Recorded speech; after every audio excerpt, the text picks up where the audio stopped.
este último video vamos a conocer acerca de los materiales, tanto naturales como artificiales.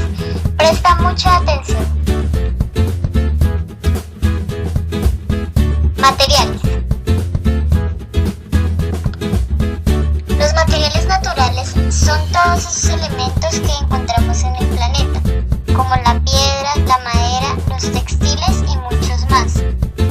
Aunque hoy en día el ser humano, para evitar seguir dañando el planeta por la extracción de estos materiales naturales, se ha ingeniado la creación de muchos materiales artificiales, los cuales son hechos a partir de materiales que se encuentran en la naturaleza, pero modificándolos con químicos a través de procesos.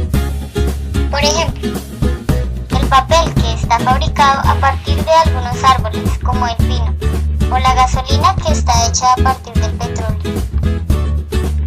Todos esos materiales, ya sean naturales o artificiales,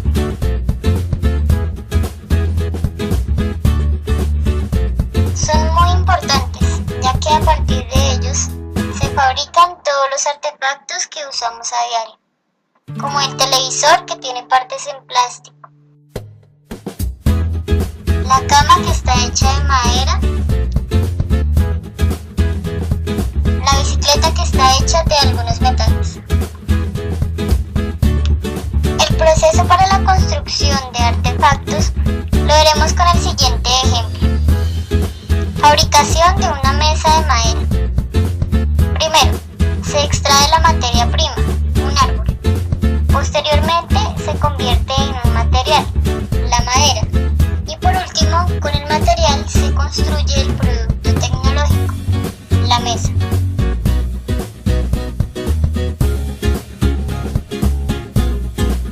Esperamos que en esta serie de videos hayas aprendido mucho. Que tengas un lindo día y nos veremos en una próxima.